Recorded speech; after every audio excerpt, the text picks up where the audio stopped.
vamos a pasar entonces al bloque 2 y vamos a escuchar ahora, vamos a preguntarnos junto con la doctora si la política y la ciencia pueden arrimarse. Deberían, sí, o sea, un científico tiene que tener una postura política y bueno, sobre eso va a transitar este bloque, así que bueno, lo compartimos. Vemos. En los años 90 que vos bien nombraste, los técnicos que estaban en ese momento no era el SENASA, sino que se llamaba distinto el organismo que tuvo que evaluar este famoso paquete tecnológico de la siembra directa, el glifosato, que estaba ahí. Pidieron, los científicos pidieron, los técnicos de esa especie de SENASA que había en ese momento pidieron a las autoridades, queremos ver. Me voy a poner en algo político. Pero sí. Los científicos no tienen derecho a tener una visión política. Sí es político. Yo tengo mi postura. Creo que en la vida hay que tener una postura, porque si no uno anda en lo gris. Porque la ciencia no es, ¿cómo podemos decir? No me sale la palabra, pero el doctor Carrasco, otro científico tan respetado y tan recordado, lo decía mucho, no puede ser indiferente a... Yo tomé partido, y sí, tengo que tomar partido. ¿Cómo? No puedo de otra manera, es una cuestión de forma, de personalidad. Lo que pasa es que es un tema muy grande, muy enorme y que involucra a mucha gente. ¿Cómo es el científico para mantenerse impoluto y decir, no, yo estoy al margen, ¿no? No, yo no hago eso. No puedo, porque soy un ser humano, soy una ciudadana. Y tengo tenés familia. Responsabilidad sobre lo que vos estás conociendo científicamente. Yo al menos cuando me dieron el título, hice el juramento, lo tomé muy en serio. Y yo no puedo negar las cosas que observo. Viste que ahora hay un término, dos términos que se juntan en los mundos académicos, que se habla de la ciencia digna. Sí. Bueno, hay una diferencia, ¿no? Entre el científico que trabaja lejos de esa ciencia digna y el otro que está viendo los resultados y dice, ¿qué hago? ¿Me lo callo? ¿Lo disfrazo? Cuando vos me decís, tuve que tomar una postura y es política, contame, ¿cómo es Yo eso? tengo una postura, pero así es mi vida, ¿no? Digamos, y dentro de mi vida, mi profesión es algo maravilloso que lo tengo como un tesoro porque me atraviesa, porque es algo que lo tengo en lo más profundo de mi vocación y de mi corazón. Mirá, yo considero que cuando hablando del tema concretamente de la entrada, del ingreso del glifosato en nuestro país, en nuestra región, el ingreso no fue un ingreso que siguió las normativas que había que seguir. Se flexibilizó a través de un decreto, en ese momento del secretario, que en esa época era de Agricultura, Felipe Solá, se flexibilizó el ingreso. Flexibilizar significa para ingresar cualquier sustancia, la entidad, en la actualidad es el SENASA, y en esa época era otra institución, tiene que seguir un protocolo de análisis y digamos, un protocolo para aprobar o no el ingreso. Y a través de un decreto se flexibilizó, es decir, se pasó por encima de ese tipo de protocolo y se permitió el ingreso. Y se dio por bueno los estudios de la propia empresa comercializadora, sí. En este caso Monsanto, ¿no? Monsanto, bueno, en esa época todavía era Monsanto la que tenía la patente, digamos, y que podía en todo el mundo. Y eso es lo que hace... No es solamente en nuestro país. Por ejemplo, la Agencia de Protección Ambiental de Estados Unidos, la EPA, también si bien tiene sus propios, obviamente, sus propios laboratorios y sistemas de análisis, también a la hora de aprobar en Estados Unidos el Roundup, que fue el primer formulado que ingresó, también consideró como muy relevante los propios estudios de la empresa, ¿sí? Y en nuestro país y en todas las partes del mundo se hace lo mismo. El tema es que en nuestro país, como también en otros, aún considerando, por ejemplo, que venga un producto con un OK o con un aprobado de la EPA, también en nuestro país hay toda una serie de normativas. Y en nuestro caso no se cumplieron esas normativas. Ingresó el glifosato con el paquete tecnológico con la soja. Pasaron años. Estamos hablando de que nuestro país tuvo vaivenes económicos tremendos.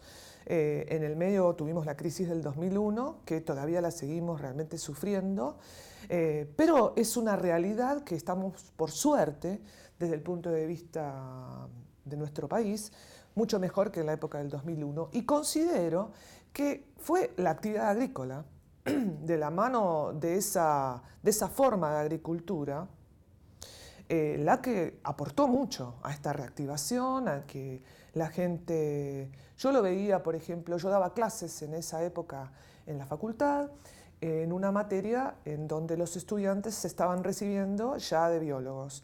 Y en esas épocas los estudiantes, ya en la última materia, lo único que hacían era ver a qué lugar del mundo se iban a ir. Por suerte, esto no está pasando ahora. Esto desde hace unos años ya se queda. Esto es una realidad, no solo los estudiantes en ciencias biológicas se quedan, sino que en ciencia y tecnología la cosa se ha reactivado mucho. Digamos, todo ese cambio económico, social que tuvo nuestro país en la última década en particular, no podemos negar que fue la actividad agrícola la que sostuvo de una forma concreta toda esa reactivación. Y es una realidad que también estuvo basado en este modelo del que estuvimos hablando hasta ahora. Pero esto ya no puede seguir más. Es decir, no podemos continuar... Así tan tajante lo decís vos desde tu lugar de científica. No puede seguir más este tipo de agricultura basada en este tipo de sustancias. Pero por otro lado, no podemos, porque sería una locura, exigir que de un día al otro se prohíba el glifosato. Porque eso es lo que llamamos, por ejemplo, hay ciertos principios en la Ley General del Ambiente, hay un principio que se llama, que es una ley muy importante y muy buena que tiene nuestro país. Hay un principio que es la progresividad. Si vos estás viendo que algo, como estamos viendo nosotros, algo está generando un daño, no pones de un día al otro decir se prohíbe o clausuro una fábrica que está contaminando, porque esa fábrica tiene 1.500 empleados. Y si vos clausurás esa fábrica, quedan 1.500 personas sin trabajo. Entonces, lo que hay que hacer, y esto va aplicado a este modelo, es que esto no va más con este tipo de agricultura, pero ya nos tenemos que poner en empezar a cambiar el modelo, empezar a cambiar progresivamente, que por suerte ya está pasando en nuestro país. Estamos pasando a un modelo de agroecología, en donde la producción de alimento se puede mantener y en lugar de basarla, esa producción, en insumos de petróleo, basémosla en lo que nosotros llamamos la ecología aplicada a la agricultura, lo que nosotros llamamos la agricultura basada en procesos ecológicos. ¿A qué viene esto? Por ejemplo, nosotros usamos herbicidas para matar a las malezas, usamos insecticidas para matar a las plagas. ¿Cuándo aparecen malezas? ¿Cuándo aparecen plagas? En sistemas de monocultivo, porque el problema también no es el uso de agroquímicos, sino los sistemas de monocultivo. Cuando hablamos de rotación de cultivos, no es lo que estoy diciendo yo. La rotación es primero un cultivo, un monocultivo, luego roto, paso a otro cultivo, pero siguen siendo monocultivos. Cuando yo estoy hablando de agricultura ecológica basada en procesos, una de las herramientas básicas es generar policultivos, es decir, modelos que permitan en un mismo predio plantar varias especies, y eso lo que genera es el control natural, por ejemplo, de las malezas. Y además, ¿por qué aparecen las plagas? Las plagas aparecen porque aparece un único ítem para consumo, por ejemplo, todo soja, y aparecen plagas que atacan o que consumen a este único cultivo. Entonces, si vos tenés modelos en donde haya diversidad, también permite el control de plagas, porque no va a haber solo un ítem, no va a haber solo soja para que esa plaga consuma, sino que puede tener distintas ofertas. Esto yo te lo estoy diciendo en un esquema muy simple.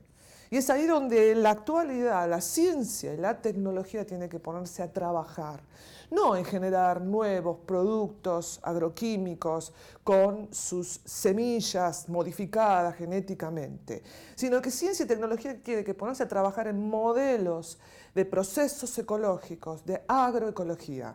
En nuestro país hay, por suerte. Y, por ejemplo, en la Facultad en la Facultad de Agronomía de la Universidad de Buenos Aires y en muchas otras de nuestro país, ya se está trabajando en modelos de agroecología. Qué interesante, ¿no? Qué interesante que un científico se atreva a decir algunas cosas, como por ejemplo esto de que, bueno, de que la ciencia ya se deje de ponerse a trabajar sobre más eventos transgénicos, o sea, que se ponga a trabajar en lo que tiene que ver con la salud, con la agroecología, con... Seguro, y por otra parte, no sé, uno siempre trata de ser optimista, ¿no? Que creo que ese es el mejor mensaje, el trabajar en lo que es viable en términos de vida y dejar de experimentar en nuevas sustancias que a lo único que contribuyen es a, no sé, a embarrar más la cancha, a que todo esté peor. Así que bueno, creo que... Sí, porque ahora estamos con la papa transgénica, estamos con, bueno, hace rato que estamos nuevos eventos y ese afán de que nuestro país participe en esas, digamos, esas grandes ligas de pocos países que son los que se destacan a nivel mundial, ¿no? Que en definitiva terminamos transformándonos en conejitos de indias. Uh-huh. Claro, así que no, realmente hay algunos anuncios que a uno no sé si le dan miedo. Finalmente le dan miedo. Decíamos esto de la papa transgénica como el gran anuncio, que seguramente se va a poder patentar. Ahora vamos a ver a quién le va a interesar comprar la papa transgénica en el mundo. Bueno, nos vamos a ir despidiendo, nos vamos a ver en el próximo programa y esperemos que estén ahí. Muchas gracias por acompañarnos.